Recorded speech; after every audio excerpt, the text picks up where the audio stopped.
Happy Friday. Happy Friday. My name is Justin Moore, founder of Creator Wizard, where I teach you how to find and negotiate your dream sponsorships. Welcome back to another live stream. Stoked to be here. Let me know where you're tuning in from in the chat. The reason that I was not here last week is I was traveling to visit my family in Minnesota. We did lots of fun sledding, snow activities. Just hung out with my family. My mom and my sister live there. So yeah, it was a lot of fun. And the boys, it's like our yearly, our annual pilgrimage where we go and get to do all sorts of fun snow stuff. So yeah, let me know where you're tuning in from in the chat. I am live on a bunch of different platforms: LinkedIn, YouTube, Twitter, Twitch, where else? I know YouTube. Did I mention that? So yeah, live on a bunch of different platforms. Let me pull up Instagram chat. I always forget to pull that up so I can make sure that I am seeing what people are saying on there as well. There we are. And let's see who we got. We got Nick Hamilton, Kyle's channel. Good to see you tuning in as well. All of a sudden, my contacts got extremely blurry and I can't see anything here. Oh, here we go. Mia Baby from Chicago. What's up, Mia? Good to see you. Crazy Lou tuning in on TikTok. We got Fourth Born Child tuning in from all the way from the Philippines. Good to see you. So today we're talking about something a little controversial, I would say, which is that what do you do when a brand steals your content?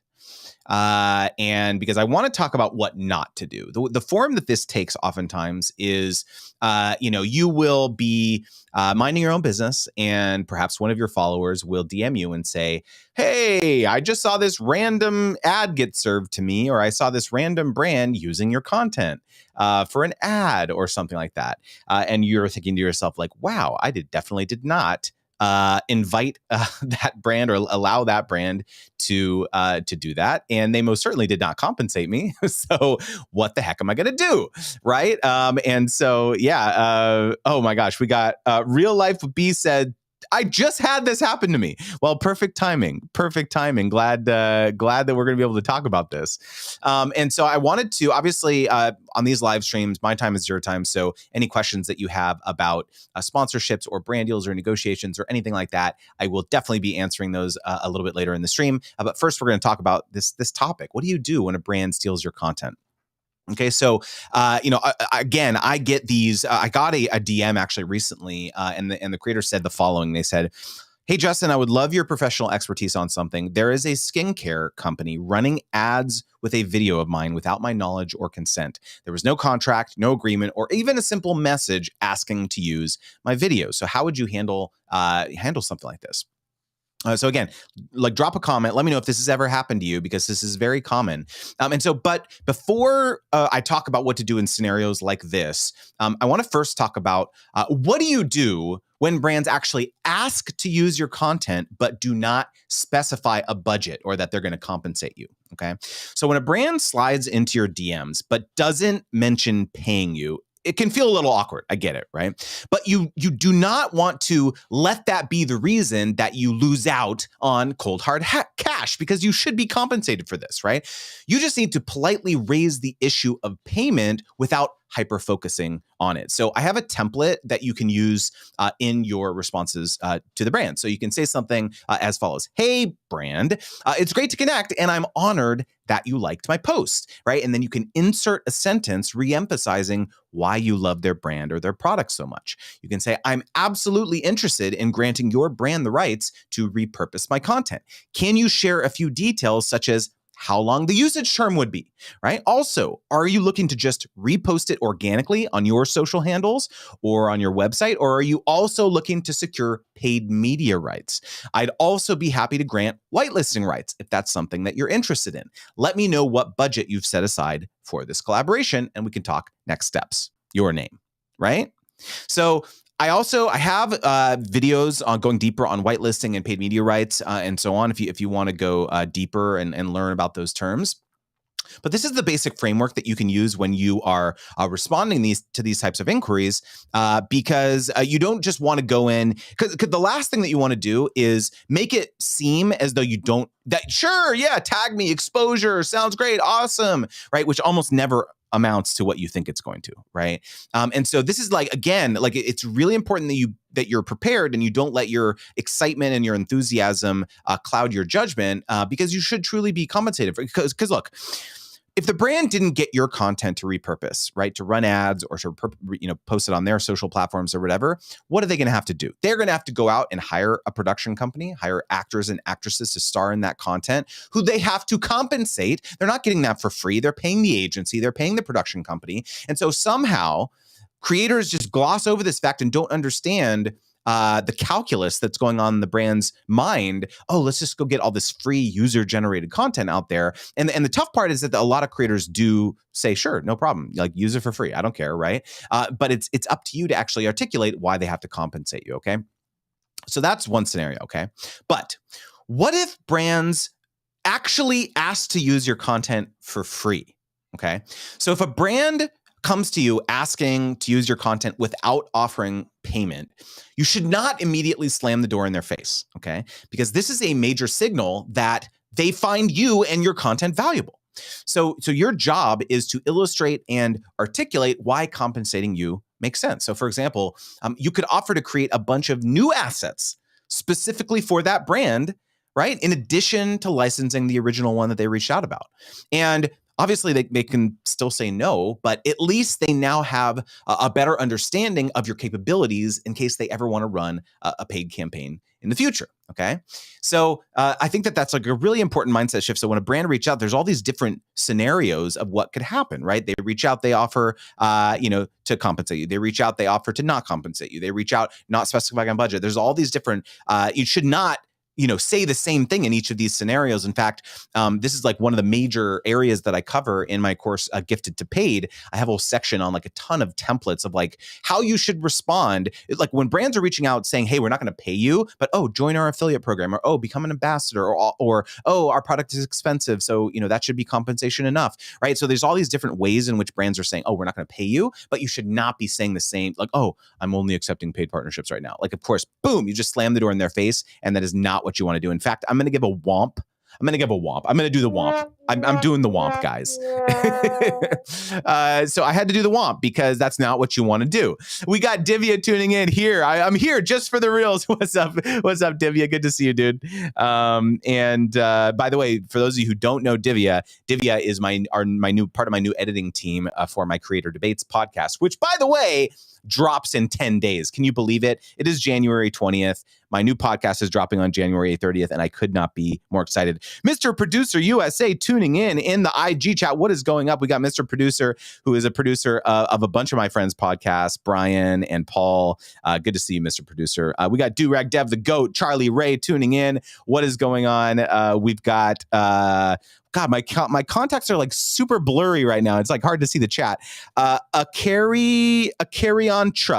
I don't know if I pronounced that right. Good to see you in the TikTok chat.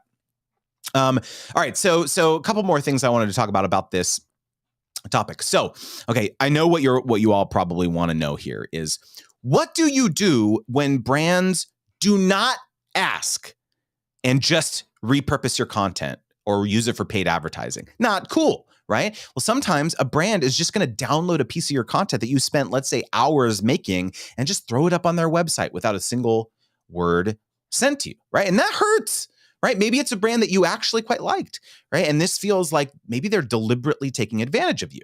That doesn't feel great, right? And so your first instinct might be to run straight to Twitter or run straight to TikTok and tell your followers how much the brand sucks and this brand's taking advantage of me, right? Or maybe you're gonna, maybe send a passive aggressive email to that brand saying, you have to pay for that, right? Like, have you done this? It's okay. I see a lot of people, especially on TikTok, doing stuff like that, right? And so I'm telling you right now, do not react this way, okay? I know it might be hard, but your first reaction should not be to assume malice on the brand's part.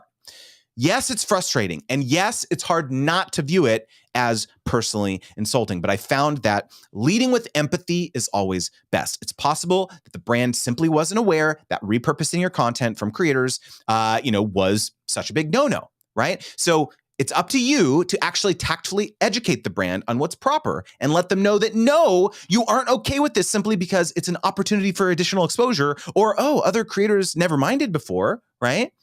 So I have found that approaching all situations with compassion, even ones where the brand is clearly in the wrong, can lead to better outcomes and even start new fruitful relationships over time. Okay. And you may think that maybe this is a naive, perspective. But again, yes. Okay. First of all, I'll be the first one to acknowledge that, yes, there are some malicious and shady brands out there who are purposefully trying to do, underhanded things, stealing content, all this stuff. I'm not talking about those brands. Of course, that sucks. And I do not condone that at all. But again, if it's a brand who has either doesn't have a lot of experience working with creators, or again, they've done it before and no creators, creators previous to you were stoked about it. Oh my gosh, so awesome. Yeah, sure. Tag me. Awesome. Right. Then how would that brand know that it's not cool to do that? Right. So it actually, again, a lot of what I talk about, you'll find is taking back ownership, not being a victim in this scenario and say, hey, you know what? It's actually my job. I'm going to educate this brand around what's proper and what's right. Maybe it's an agency. I'm going to educate them around, hey, you actually need to compensate creators for this because, again, helping them understand like, hey, you know what? You may have hired a production company or an agency in the past, another agency or whatever in the past, freelance videographer, freelance, photographer. You probably compensated them. There's tactful ways to say these things, but helping them understand that, hey, just grabbing content for free and not even asking the creator, that's not cool, right? And you should help them understand how you can actually help them in other ways. Yeah, you can license this content, but I can help you in all these other ways as well. Okay, so I know what you're probably thinking. You're saying, okay, what if a brand still refuses to acknowledge that they stole my content and they will not remove it? They're just ghosting you, right? So in the US, there's something called the DMCA, which is the Digital Millennium Copyright Act, which prevents other companies from using your social media assets unless explicitly agreed by both parties, okay? And all social media and tech companies have to follow the DMCA. Okay. So if a brand is using your content without having asked and hasn't responded amenably to your attempts to educate them and your polite demands for money, right? You can file what's called a DMCA takedown, which will nearly always result in that content being removed. Okay. And I know that you probably feel like, you ought to do something like some sort of compensation, right? Given the brand's behavior. But honestly, unless you think that you can extract at least $10,000 from the brand, taking them to court is just not going to be worth your time and money. I've spoken with influencer lawyers about this topic, minimum 10 grand. So the most important thing is to get that content taken down so that you can get back to creating amazing content for your audience, right? And for the awesome brands who do actually pay you for all your hard work, right? So again, like I know it's tough because I know it happens and I know it can be frustrating and it's difficult sometimes because there's lots of other creators who don't care about it. But I just wanted to give this kind of a different perspective on how to approach these things. I don't know. Okay, I've been a creator since 2009. Okay, so I've been in this game for a long time, and this has happened to us many times, okay? And, sending them here's the invoice for the usage, right? Like that's all of a sudden super confrontational. Nothing good is going to come from that, right? Even if they do backtrack and apologize and all that stuff, right? Did you open up a possibility to extract actually a lot more money from that brand? Did you, because oftentimes when you are posting about a brand, right? Like I said earlier, you probably like the brand. Right? There was a reason that you posted about them to begin with. So why sully that feeling that you have? You're souring this relationship.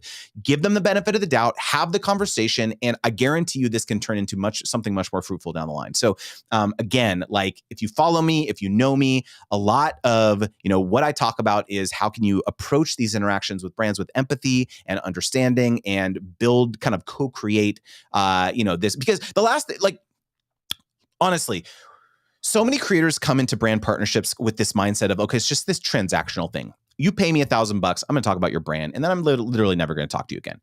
Does that sound like a way to have a sustainable career as a creator, like working with brands? Most definitely not, right? And so by necessity, you have to have this mindset of empathy because in a relationship, there's always going to be things that come up that you don't anticipate, even if it's a compensated arrangement, right? And so, yeah, there's going to be things that come up that aren't in the letter of the agreement or the letter of the law or whatever it is, right? And so, are you going to take them to court? No, you're going to try to find some compromise. And yeah, there may have been something in the brief that wasn't there before, but hey, let me do a 30-second voiceover. I got you. Don't worry, brand. Don't worry, agency. I got you, right? And so, it's this type of mindset when it comes to interacting with brands that is going to serve you so well throughout your career as a creator. I've talked about this before that, if you look at my wife and my footprint across social media today, right, on YouTube, on Instagram, Amazon, all this stuff too, it's basically, excluding Amazon because that's growing, but like YouTube for sure, like, which was where we kind of came up, like, we are at the lowest point of quote unquote influence or viewership or whatever that we've ever been. And yet we're making the most amount of money that we ever have because, a lot of it comes down to these relationships that we build over time with agencies, with brands who know that they just come back. If they come back and they hire April and Justin, we will get it done. We will hit all the talking points. We're reliable. We'll deliver the draft content when we say we do. We'll post it on the day we say we do. Everything will be perfect. Every link will be clickable. Everything is just going to be seamless for them, right? Because again, most of the time when brands do campaigns, they're not just working with one creator, they're working with multiple, right? And so if you can be the standout creator amongst the pack, they're going to remember that, especially if it's an agency who is working with multiple brands and it sticks out in their mind. Honestly, a lot of what I'm talking about right now is something I cover in extreme detail in my course, Brand Deal Wizard, which, by the way, cohort number 8 is starting enrollment at the end of February. So that's my 4-week course where I go just through this nuts to bolts of how you can create a sustainable strategy working with brands. So if you definitely want to check that out, just go to branddealwizard.com to sign up for the wait list, because I do have a 32-page info booklet now where you can download and read all about the course. So really excited for that. So let me dive into the chat here. I'm going to drink my delicious Hint. Have you guys ever had this? This is not a sponsor. I wish Hint was sponsoring me. Hint, can you sponsor me? Anyone from Hint on the live stream?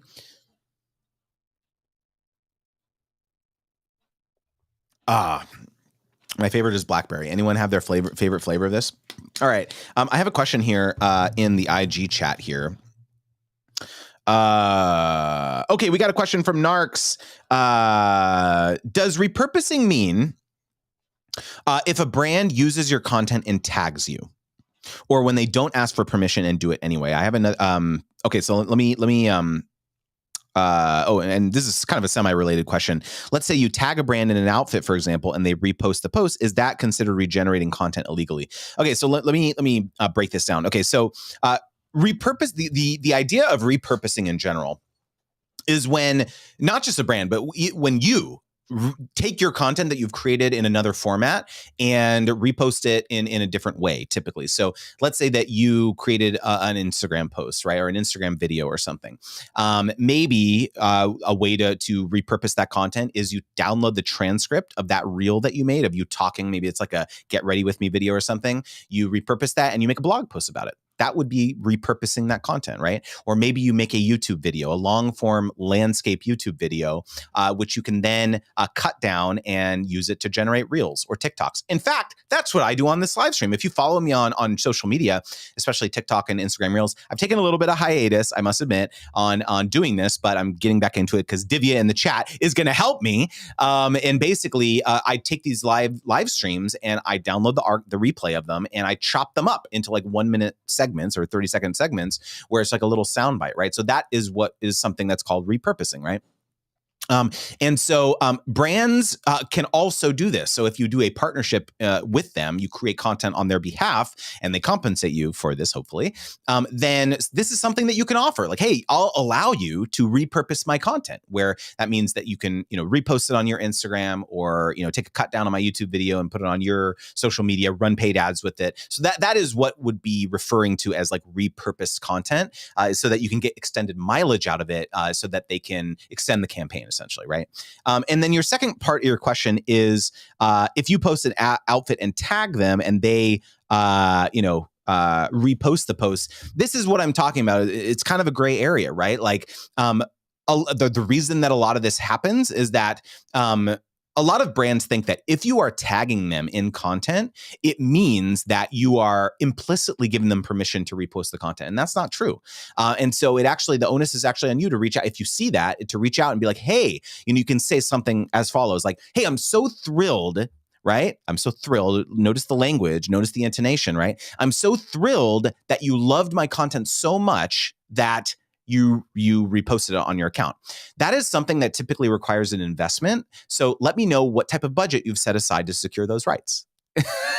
Right? So it's not confrontational. It's like you're leading with empathy or leading with, hey, I'm excited that you did this, but that is something that typically requires an investment. Let me know how much budget money you've set aside to actually secure those rights. So they're in their mind, they're thinking like, oh, wow, we actually didn't secure the rights. Like, let me engage with this creator and find out more. Right? So there's tactful ways that you can say these things without being like trying to butt heads right at the outset. I think that's just like a really important perspective. So yeah, and Narcs, let me know if that helps. And Akari Antra said, hashtag brand deal wizard. Thank you. I appreciate it. Nice. Let's see who we got here in the YouTube chat. Ivana Beauty Artist has a question here. Dear Justin, I just got a contract from a brand stating that if I don't deliver material within the agreed terms, that they will charge me because they will charge me course I have got for free. Is that okay? So maybe I'm misunderstanding the term slightly. Okay.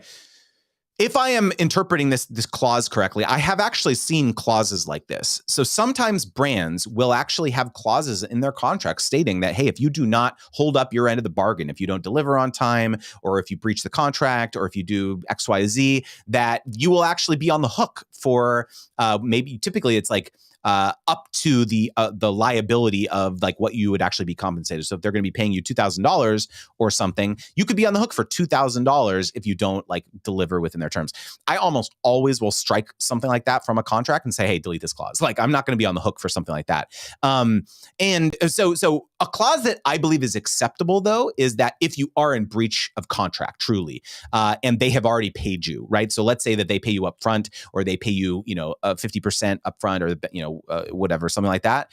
There's some kind of like different payment terms, and you don't deliver on the contract, right? And you don't actually generate the content, or you don't, publish it or whatever. Then yeah, they should have recourse to be able to get that, have a clawback on that initial deposit that they gave you. So that's reasonable. I think isn't that reasonable? If you were paying someone to do some work and they didn't deliver on it, don't you think that you should be able to get that money back? So that's a clause that I think is fine, right? Just in a normal business relationship. But if they're trying to actually, have this kind of, our sole discretion that you didn't hold up your end of the agreement, and you're, on the hook for like attorney fees and all, arbitration fees or whatever. Like, no, definitely strike that clause. So let me know if that's what you mean, Ivana. Hey, Hannity, what's going on? KMH family, good to see you. Let's see here. We got the Z Show Cruise Fun. Good to see you here. And Scaly Grin said, hey, I want to offer promotion of your channel. I think this is spam. So I'm gonna delete that. That is someone I'm blocking. So sorry. I don't get much spam on these live streams, but I just got some spam. So I'm going to delete that. Okay. Okay. Carrie Ancha has a question in TikTok, which is actually an interesting one. When you repost someone's video on TikTok, does it get reposted to their account or yours? So, the interesting thing about TikTok, and I think that this is why it's become so gray, this whole idea of like repurposing content, reposting content, is the idea of stitching, right? Or duetting or things like that. This kind of remix culture that has emerged on TikTok and Instagram Reels especially, right? And so obviously you have, I don't know if a lot of creators watching this like realize that you actually have settings in your account to say whether you want that or not, whether you'll allow that, right? You can actually disable stitching and duetting and stuff like that in your account. So if you don't want that to actually happen, then disable it, right? But most people have it on by default. And so, this is why you see on TikTok and all this stuff, people are like responding and reposting, right? And so, I think that oftentimes is why a lot of brands think it's like okay to like do that. And so it depends, like if you're using the native stitching feature or the native duetting feature on a lot of these platforms, then yeah, it is like that content does get posted natively on your account. The nice thing though is that there is attribution, right? So you can actually see like in the caption or whatever, like, oh, stitched by this creator or whatever. So there is attribution. I think where it gets a little thornier is sometimes when brands will actually just rip the content, not even tag you. That's the most frustrating. That's happened to my wife and I several times where someone's just ripped the content and just reposted it, not attributed it to us at all. And that's like, come on, don't do that. That's wrong, right? So yeah, so hopefully that answers your question, Akariantra.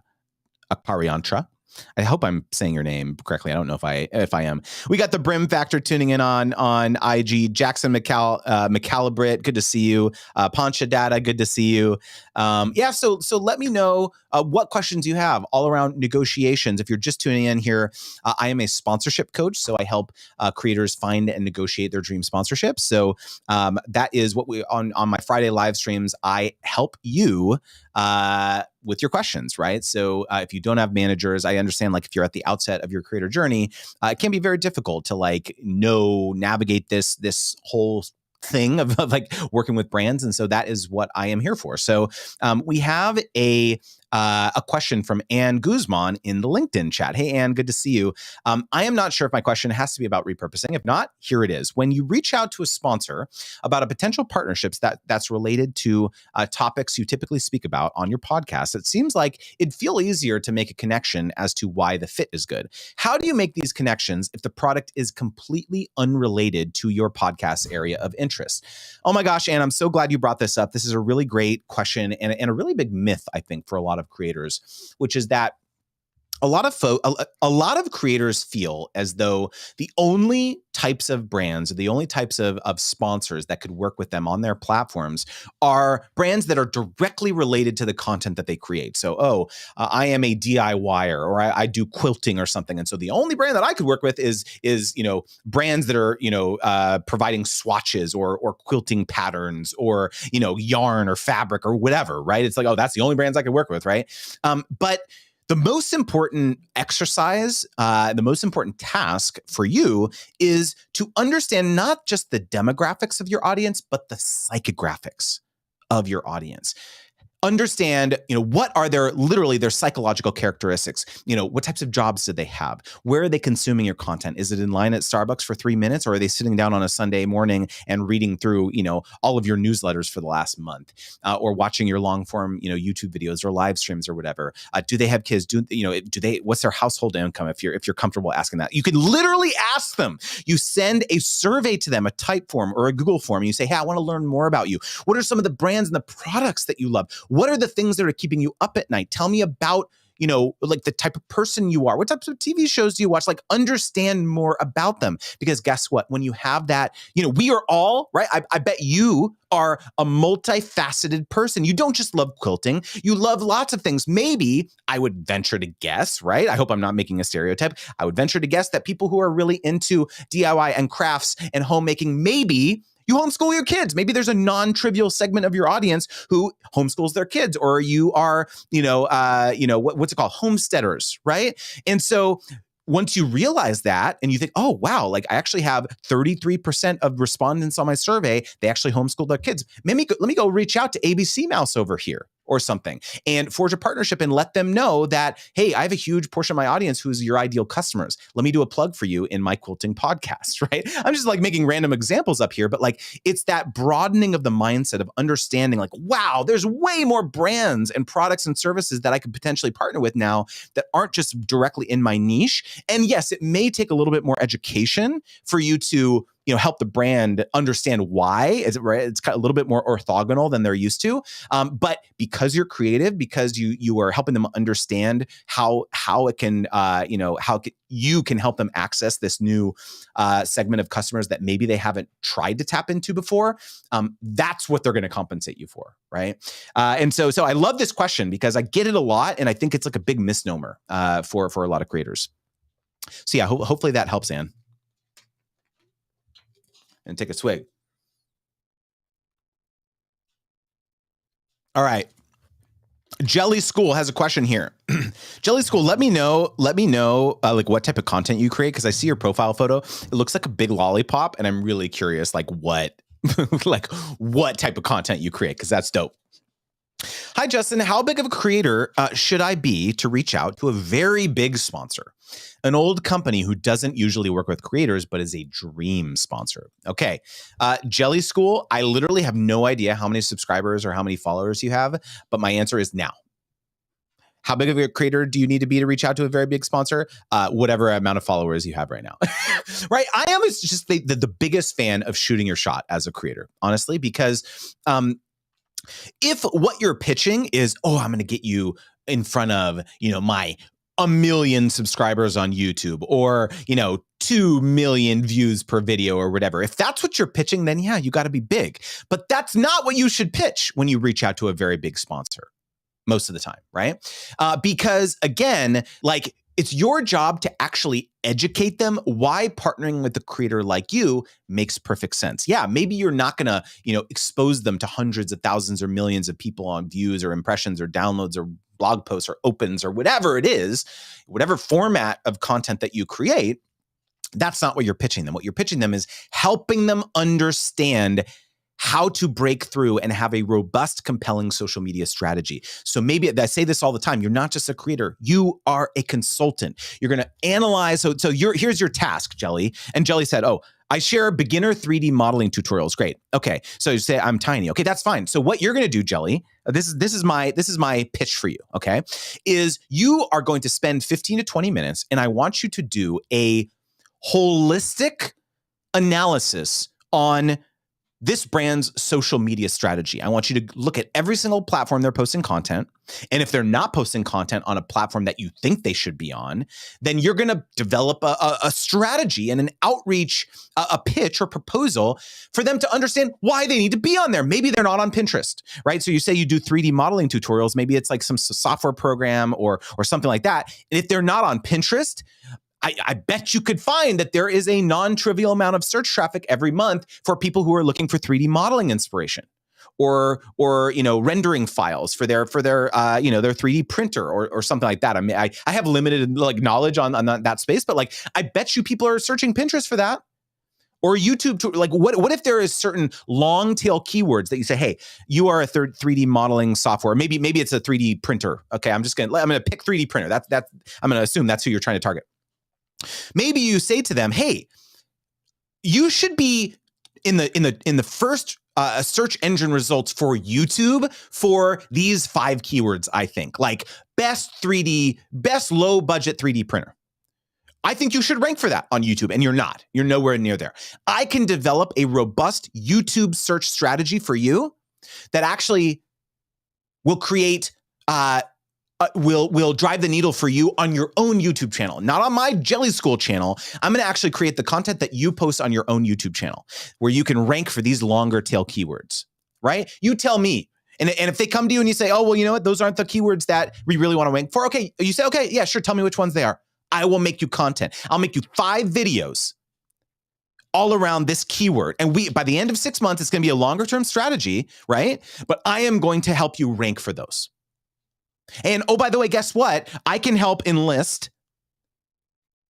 other creators to also create content all around this keyword strategy, right? And so it's not just going to be me now. It's going to be these 5 other creators, because it's a very close-knit community in the 3D modeling sphere. I have other creators, other friends, other niche neighbors, right? And I'm going to help you be the liaison. I can help manage these campaigns, right? And oh, by the way, yeah, you're going to pay me $20,000 for this strategy. Right? Do you see how this is not, oh, I'm going to help you get millions of views? That's not the pitch. The pitch is, I'm going to help you in these other ways that you feel would be valuable to your internal initiatives as a brand. Because guess what, Jelly? They have budgets for their own internal initiatives. Their own marketing budgets. They know who they're trying to go after. They're trying to go after designers. They're trying to go after, people who are, 3D, printer aficionados. They're trying to go after, Kevin, what's his name? Kevin from, Matt Benedetto from Unnecessary Inventions. You know this guy probably, right? Me and my kids love watching his videos. He has a 3D printer, right? So people who are like inventors or like whatever, right? There's segments. So brands allocate budgets to go after certain customer segments. And so It's your job to think creatively here, think outside the box, because guess what, Jelly? You say you're small. You could tell me your name, by the way. I don't know if your name is Jelly, but I keep calling you Jelly because I don't know your name, right? But you could go, you think a little bit outside the box here, and you instantly differentiate yourself from every other person who's making 3D modeling tutorials on the internet, right? Because none of them are pitching these types of things, right? And so you come in here and you broaden the brand's perspective of what's even possible with a partnership with the creator, right? Because a lot of brands, especially traditional ones, will think, oh, the only way that we could partner with creators is like traditional influencer marketing. We pay a creator, they talk about our 3D printer or they talk about our software. End of story, right? That's the end of the transaction. But if you followed me, if you know my content, you know that one of my goals in life is to broaden your perspectives, dear creator, about what a sponsorship is. It's not just this transactional thing where you're talking about a brand on your platform. There's so many other things that you can do that will provide value for them, right? So, okay, I'm going to get off my pedestal, or what's it called? I'm going to get off is that what it's called? I can't remember what the saying is, right? Is that helpful? Jelly School says, thank you, Justin. What you are saying now and have already said is incredibly useful. Awesome. Okay, love to see it. Love to see it. I'm going to take a swig. Yeah, Dev the Goat said, get a hint, take sip. Yes, get a hint, guys. Take a hint. Oh, my goodness. All right. Was that good? Did you guys like that? Can I get some cha-chings in the chat? Can I get some, maybe an applause? Like maybe some mind blowed emojis? What do you think? Janice Spears says, hey, I got the wave. Good to see you in the TikTok chat. Yeah, love to see it. So let me know. We got some questions here that I missed. Kyle Dart, what's going on? Good to see you, dude. A question here. I had a brand just ask for 2 weeks exclusivity for UGC once they post it to their TikTok. I haven't had a brand wanting UGC ask for exclusivity before. I'm kind of lost on how to price this. Interesting. So it is pretty unusual, I would say, for a brand who's wanting UGC, which is user-generated content, to ask for exclusivity because you're not posting it on your platform. So why do they care that you're not talking about another brand? I don't know. It's kind of weird. But I would just treat this as if you were posting it on your account. The rule of thumb that I give, I actually have some videos all around this, is like if a brand is actually asking for exclusivity, then you're going to want to charge them at a minimum 10% of the base deal size every 30-day period. So let's say the deal was for $2,000, then you should be charging them an incremental $200 on top of the $2,000 for each 30-day period that they want you to be exclusive. Now, because it's only 2 weeks, then maybe it would be 5% or half that or whatever. The only caveat to that is that if this brand or this product is a major category for your channel, maybe let's say like, for example, like you're a tech reviewer and you only review smartphones, or you only review audio project, like headphones or whatever, and a headphone brand wants to partner with you and they're asking for 3 months exclusivity. Well, you better be charging them a pretty penny for that exclusivity because that's your major content wheelhouse, right? So it's kind of a little contextual based on the situation, but that's kind of how I'd approach this, is that if they're asking for exclusivity, you got to charge them as follows. It is weird though that they're asking for that for something that's UGC, but just something that I'd mention. Sandra N said, mind blown emojis. Thank you. I appreciate you, Sandra. I appreciate you. We've got Ebony 587 tuning in the IG chat. Good to see you here. Can I give you guys a little bit of inside baseball, something I'm really, really excited about? Okay, hold up. Okay, so I think I mentioned to you that I have a new podcast. What I'm not sure if I've mentioned to you is that I have a new website coming, a complete redesign of the website, and I'm so excited. So I'm trying to pull it up for you here.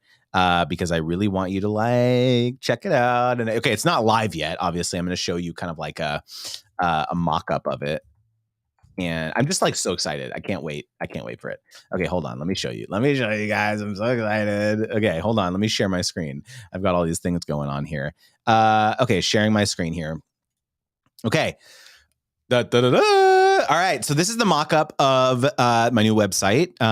One of the things that so let me actually pull up the existing site so you can see kind of a comparison. So the current site is like, it's very much like feels like a blog, and that's fine. Like I definitely, you can't, by the way, people on TikTok, you won't be able to see it, and I apologize. But it very much feels like a blog. Like you've got all the blog posts. I've got my categories around what I talk about, but like one of the biggest pieces of feedback that I got with the way that this like current site is laid out is that people didn't know that they could hire me. People didn't know that there was a way to like, I can't tell you how many contact form submissions I get on like my contact page.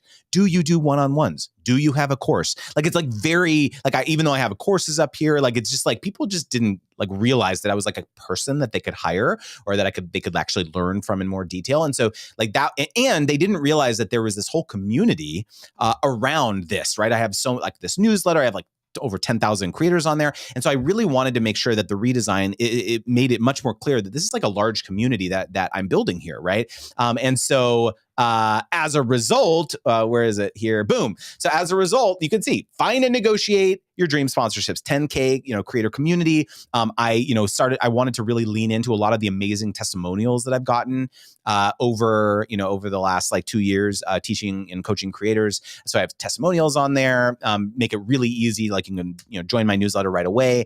I have, obviously there's like mock-ups right now, but like all my blog posts are like much easier. So this is going to be kind of like a scrolling carousel. This will be my blog posts, my new YouTube videos. It'll have my, the latest episodes of my new podcast that's coming out.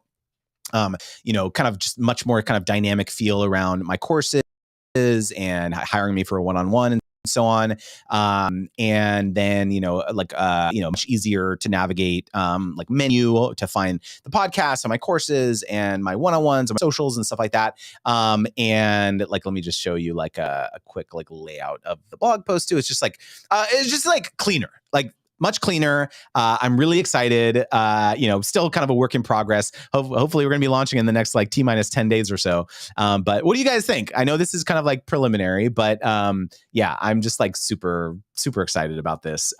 Lots of exciting things that, one of the things I love teaching the courses, obviously it's like one of the highlights of my years, but the downtime between the cohorts, I always get excited because I am able to kind of concentrate on some of these like back burner projects that I've had in the works for a while. So the website and the podcast, those are ones that have been kind of in the works for a while. So yeah, so excited. Yeah, Intolerant Furball says, love the new site layout. Thank you, Intolerant Furball. I really appreciate you. I am also excited. And Mrs. Juno says, looks great. Thank you, Mrs. Juno. Even though you really couldn't see it, it was like cut off on Instagram. But yeah, the little that you saw, I appreciate it that you are digging it. We got Shane Trains tuning in IG as well. Appreciate you. So let me know, those of you who are tuning in today. If you have any questions, please let me know. I'm here for you. I love doing these live streams. It is the highlight of my week. I will say my wife and I did a Target run before this. So I was very much kind of like hustling home. I made it with just like a few minutes to spare. I don't know. I like to live dangerously, I guess. That's always on my agenda every Friday is to do these live streams. So I love it. Bundle523 says, are you still open sourcing your calculator soon? Yes, I absolutely am. I must say it's taken a little bit longer than I expected. I mentioned that I'm working with a developer named Philip to bring that to life. And so there's this thing called scope creep, right? Initially, you envision it's going to be this very simple thing. And then once you get into it, you're like, ooh, it would be nice if I could do this and do this and do this. So I do have actually kind of an ambitious vision of like what it's going to be like. So I do have like a Notion template that I've developed for my course, but I'm basically turning the Notion template into a software app, basically. So it's like something that you can log into. You can have a record of all the calculations that you've done in the past. There's some other really kind of cool leaderboard type stuff that I'm working on, a challenge. Those of you who have followed me for a while know that I have this mission to help creators big and small land 1 million sponsorships by 2032. And so I really wanted to be able to tie these two things together because I think they go hand in hand. Hey, if you're using the sponsorship calculator, why not also be part of this awesome mission to, like along with this big community to empower creators to capture some of this massive amount, these billions of dollars that are being spent in the creator economy each year. And so I really wanted to figure out a way to tie the calculator to the challenge. And so that's really kind of what I'm working on right now. And Intolerant Furball says, ha ha ha, scope creep. I know it well. Yeah, I went to school for software, for computer science. And so I was an applications engineer right out of school. So like this is very much like where I come from. And so I don't know if that's a good or bad thing when it comes to designing this thing. But yes, the plan is still to definitely open source it. But I don't have like an ETA of it quite yet. Hopefully soon. The problem with me, honestly, y'all, let me know if y'all can relate. I just have so many things. This is actually a big issue. It's not just a small thing. It's an issue. I am working on so many different things at once that it's like there's like this parable, or what is it? Like, I think it's called parable. Like, what are you going to do? Are you going to work on one project and make 12 inches of progress? Or are you going to work on 12 projects and make 1 inch of progress on all 12? The conventional wisdom would say the former, right? You should be spending more time, like, you can make more progress, deeper progress on very important things versus just like superficial progress on a lot of things. And so I've always struggled with the latter, because it's like I have all these ambitious visions of all the things that I want to do. And I'm doing all like the podcast and the website and like my YouTube channel and like, reels and like all the blah, yada, yada, yada, all this, my courses, right? And so it's tough. It's something I struggle with, candidly. And it's something I really do want to get better at. But I think that's part of the problem of why I haven't been able to. Part of the problem is that I feel like everything is what's the word I'm searching for? Like mission critical. I feel like everything is mission critical. Like I have to get the website done. I have to launch the podcast. It's so awesome. I have to do this. I have to do that. I have to make these changes to the course. I have to do this. I have to, implement these sales sequences for my newsletter. I have to blah, blah, blah, blah, blah, blah, blah. Right. And so it's like everything feels urgent. And when everything is urgent, nothing is urgent. Right. So, it's a problem. Let me know in the chat if you found a way to combat that mindset, because I'll be vulnerable here. It's just I haven't really cracked that nut, I would say. And it also, the other problem with that is that it also drives me to a really unhealthy level of work-life balance. It makes me, work too much and spend, instead of like chilling at night when I should be chilling, I'm working. I'm on my laptop. I'm doing the, tweaking the latest, email sequence or whatever. Like part of it is my fault for sure. I'm always like throwing more stuff on my plate. I'm doing 3 times a week on my newsletter now, right? I have my Monday mindset, my Mindset Monday emails. I have my Take Action Thursday emails. And now I have the Strategy Saturday emails, where it's like, all those are a nurture sequence, but like, these are all emails I've written in the past. So it's just like a little overwhelming, and I have definitely done it to myself, but I don't know. It's tough. Yeah. Melanie, what's going on? Good to see you. She said, that sounds like me right now. I have gone through that too, Justin. I still do. Yeah. It's really tough. It really is tough. We got Alex in the chat in TikTok. What's going on? Alex is a new team member on the Creator Wizard team. Good to see you, Alex. Good to see you here. Yeah, I don't know. I don't know the solution to that. Intolerant Furball, what's your name? Let me know. But Intolerant Furball says, that was my goal for this year, was to cut down on projects so so things could actually get done. Yeah, exactly. I cut back on all my social posts to Monday through Friday only. Okay. And that alone has opened up a ton of space. That's a good one. Yeah, that's actually a good one. I have implemented this thing called Freedom. I don't know if you've heard of this app, where I only have like blocks of time that I can access my Vice platforms. My Vice platforms are Twitter and TikTok, basically. Twitter and Reddit are my Vice platforms. Those are the ones that like I'll open when I'm just like, oh, I don't want to like answer this email. Let me like open up Twitter, right? And I just like waste time like reading the news feed. And so Freedom allows me to actually block it on all of my devices, on my laptop, on my phone, all that stuff. So that has helped, but still, I don't know. It's still a challenge. Let me see here. Have a question here from Bundle 523. Could you explain a bit more about what will be different in the next cohort of Brand Deal Wizard compared to the previous ones? Sure. Bundle523, let me know your name so I can address you. So the next cohort of Brand Deal Wizard, I mean, one of the common themes of every time I teach the course is I'm always changing stuff. I'm always like improving it. That's one of my missions is I don't want it to stay stagnant. One of the biggest changes that I made in cohort number 7 actually was that I opened up the enrollment to what I call owned platform creators. So previously I'd been very explicit that like, hey, this course is only for social media creators, specifically people who are making content on YouTube, Instagram, TikTok, bloggers, like Amazon creators and so on, right? So people who have like built their presences on a social platform, right? Because, that was, I wanted the course to be like very tactical and very helpful, and I didn't want to water it down and so on, right? And so what was happening was that I was having a bunch of people were hiring me for like one-on-ones, reaching out to me, emailing me, DMing me, who are what I would call owned platform creators. So these are podcasters, bloggers, newsletter operators, people who have built their influence on something that they control, where they have kind of more of a direct connection with their audience. And I was essentially kind of stiff-arming those types of creators for the longest time. They would reach out and say, hey, I really want to take your course, but you're telling me on the sales page that it's not for me. Can I still take it? And I would, for the longest time, I would say, you know what? 75% of the course is going to be great for you.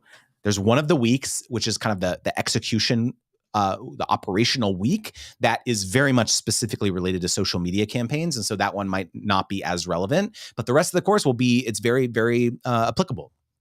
And so I just kept saying that over and over and over. And in fact, it was actually my copywriter, Perna, who mentioned to me one day, like, why are you doing that? Why are you resisting? Clearly, you're doing all these one-on-ones. You're getting people results. Heck, I'm like working with people who have conferences, in-person conferences, and I'm helping them work on their sponsorship strategy. So it's like, it's very universal, the kind of the methodologies and the principles that I'm teaching. And so Perna said, like, why are you doing this? Why are you like, the specific thing that she said is like, why are you depriving these people of your expertise? You are depriving these people of major inflection points that you can help them reach in their businesses and their lives. Why are you doing that? And when I looked at it from a mindset of service, I was like, you know what? I can't do this anymore. Like, I have to make this more inclusive. And so, in fact, that's what I did. So the last cohort of the course, it was the most inclusive yet. And honestly, this is the most hilarious part about it, is that it was not that difficult to go back and look at all the collateral, look at everything that I was teaching, and just make it more inclusive. And really what it came down to at the end of the day was just providing more examples. So if I'm providing an example of a partnership that someone did on Instagram, I also provided an example of how podcasters are doing it, or how a newsletter operator would approach that situation, or so on. And the most beautiful thing I think about this development in the way in which I teach the course is that when we do the breakout sessions and when we're able to interact with creators, and we're doing these rooms where we're talking about pricing strategy and all this stuff, you'll get matches where it's like a TikToker with like a newsletter operator, right? And they're like learning from each other. It's like the TikToker emerges from that conversation thinking like, wow, I actually need to like get my email list going. And then the newsletter operator thinks like, wow, actually I could be my sponsorship packages could be much more compelling to this SaaS tool or this D2C, food brand or something, if I also had a presence on TikTok, or if I also had a presence on Instagram. I could upsell these packages beyond just a newsletter placement. I could be offering these other kind of social media amplification packages, right? So I would say is kind of like the biggest difference in how the course is different, or the biggest difference in how the course has changed over and evolved over the last 2 years. And so that's what I'm most excited about, is just being able to work with such a diverse set of creators who have, so many different, types of brands and partners that they work with. Surprisingly, I have been enjoying so much the challenge of working with conference organizers or like in-person events. In fact, I recently got interviewed by what was the magazine called? meetings and events. It's like a national publication for people who are in like the hospitality industry. And it's like actually like a print magazine. And so I was interviewed about this idea of like, sponsorship strategy for events and so on. And so it continues to amaze me how universal the things that I teach are around understanding that it's not about you, it's about them. How can you help the brand or the partner accomplish their own internal business initiatives? And if you approach it from that perspective, how easy it is to unlock these budgets that they've already allocated. So yeah, hopefully that answers your question, Bundle 523. All right.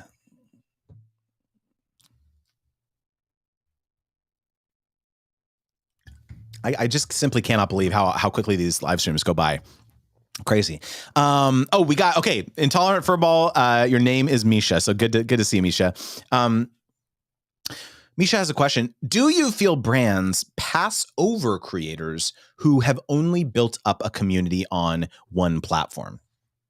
So I don't believe that brands, okay, let me restate this. So if you're a creator who is concerned that brands might be passing you over because you've only built up a community on one platform, let's say you only have a podcast or you only have a TikTok or you only have a newsletter or whatever, there will be some brands who are like, you know what, like we need someone who has much more of a robust presence across platforms because we want to get extended mileage out of this campaign. We want to repurpose this, YouTube video and cut it down and run it on your TikTok or run it on your Instagram or whatever. A lot of campaigns do have that social syndication component where you're amplifying it in other ways. That's not to say that there are a lot of, what are called kind of direct response agencies who only work, they're working with YouTube channels and podcasters, especially, where all they're doing is just running a direct response ad in your podcast or in your YouTube video. So that does occur. But I actually do think that it behooves you to invest in, perhaps a second or a third, ancillary channel or an ancillary platform, so that you can offer some other types of compelling packages and proposals to brands, where they understand that, hey, this person is not just a commodity. I'm not just going to be buying their inventory on a CPM basis, right? They can help me in these other ways because again, like your peers are not able to, right? And so if you're wondering, if you're asking yourself the question as a creator, okay, yeah, like I only have a podcast now, or I only have a TikTok now. What is the second platform that I should pick if I want to be able to offer robust packages to brands? Well, it's a very simple litmus test. The first one is, where is your audience already hanging out? Where are they starting to gravitate? If you have a YouTube channel, are they starting to watch TikTok? If you have a YouTube channel, are they, really big on, Pinterest, like whatever it is, right?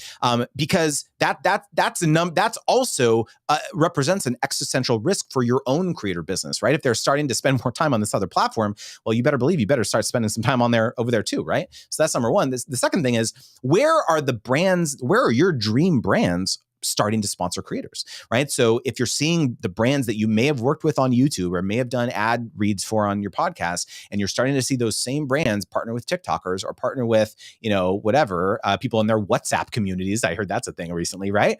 Then you better start, thinking about, okay, I need to have a presence over there because clearly that brand is investing money in that initiative, right? So I think it's really simple. Like, you don't have to be on every platform, but I do think it's smart to think about, okay, what is my overall content strategy when it comes to working with brands, because that could represent a significant amount of incremental income for you overall. So yeah, let me know if that kind of answers your question, Misha, because that's kind of how I approach these scenarios.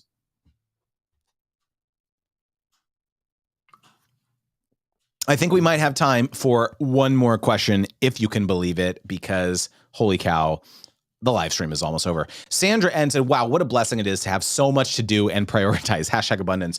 You know what, Sandra, that's 100% right. I feel so blessed. I'm so glad you brought that up because, you're right. Like for the longest time, I remember early on in my life, I've always been entrepreneurial. I've always wanted to have a business. I've always wanted to be doing something. This was like way before social media. I remember in college, like I was doing all sorts of side hustles and like entrepreneur building like websites and like all trying to do. I was actually, if you can believe it, an art broker for a while. So it's crazy. I was like trying to do all these different things. And I remember feeling so desperate to like find a business idea, find something that I was like passionate about that I could really sink my teeth into and just obsess over. Like that was always my personality, always thinking about that, right?